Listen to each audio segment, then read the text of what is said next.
जैसे ही आदमी चेकआउट करने वाला था, उसने देखा कि बगल वाले कमरे में एक सुंदर युवती रह रही है। वह तुरंत उसकी गजब की खूबसूरती और कातिलाना फिगर पर फिदा हो गया। जब उसने देखा कि वह लड़की भी यहीं रह रही है, तो उसने फौरन एक रात और रुकने का फैसला कर लिया, क्योंकि अगले दिन उसे क्लाइंट के साथ पहाड़ों पर शिकार पर जाना था, इसलिए सोने का मन नहीं कर रहा था। फिर माइक होटल के पास वाले बार में 2 पैग लगाने निकल गया, लेकिन जैसे ही वह रिसेप्शन पर पहुंचा, उसे फिर वही सुनहरी बालों वाली हसीना दिख गई। लड़की की नाजुक सूरत और हॉट फिगर ने फिर से माइक का दिल लूट लिया। चूंकि उनसे बस एक बार नजरें मिली थी, इसलिए माइक ने बात नहीं की। जब उसे पता चला कि वह यहाँ की स्टाफ है, तो माइक मालिक से पूछने ही वाला था कि क्या लड़की का कोई बॉयफ्रेंड है, तभी लड़की से प्लेट गिर गई। जब वह झुककर प्लेट उठाने लगी, माइक तो उसे देखता ही रह गया, मगर शर्म के मारे कुछ बोल ना सका। होटल लौटने के बाद माइक अपनी राइफल की सफाई करने ही वाला था कि तभी बाहर से शोरगुल सुनाई दिया। एहतियातन उसने अपनी कमर में पिस्टल खोसी और बाहर निकल पड़ा। देखा कि एक नशेड़ी बगल वाले कमरे की उसी लड़की से छेड़खानी कर रहा था। माइक की मस्कुलर बॉडी और कमर में बंदूक देख वह बदमाश डर के मारे भाग गया। अब जब वह लड़की अकेली थी, तो भला कौन मर्द बात करने का मौका छोड़ता। लेकिन माइक को याद आया कि कल उसे शिकार पर जाना है,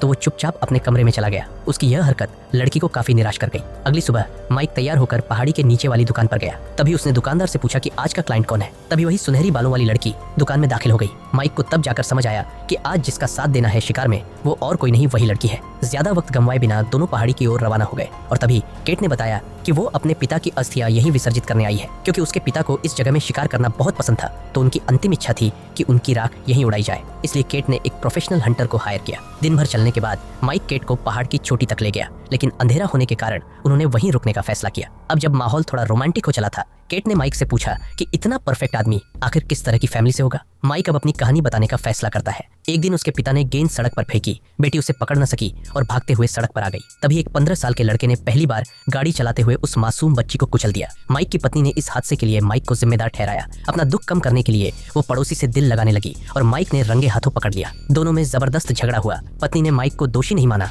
और तलाक ले लिया। बेटी की मौत और पत्नी के जाने के बाद माइक पूरी तरह टूट चुका था। फिर वह वापस अपने पुराने प्रोफेशन में लौट आया, शिकार गाइड बनने। अजीब बात यह थी कि उसका पहला क्लाइंट वही खूबसूरत सुनहरी बालों वाली लड़की थी। फिर वे दोनों पहाड़ की चढ़ाई पर निकल पड़े। केट ने बताया कि वह अपने पिता की अस्थियां एक पवित्र जगह पर उड़ाना चाहती है। माइक ने उसे इंतजार करने कहा और वह खड़ी चट्टान की ओर चला गया। माइक को एक दूर अजीब सी चीज दिखी। वह अपनी राइफल उठाकर धीरे धीरे पास गया तो देखा कि एक सैनिक की लाश पड़ी है। तभी उसकी नजर एक सूटकेस पर गई। जब उसने उसे खोला तो उसमें 1 अरब की नगद रकम सजी हुई थी। चारों ओर कोई नहीं था, बस एक मरा हुआ पायलट था। माइक ने जल्दी से सूटकेस अपने बैग में रखा और पहाड़ से उतरने लगा। जैसे ही वह नीचे पहुंचा, अचानक गोलियों की बौछार शुरू हो गई। वे लोग भी उसी पैसे के पीछे थे।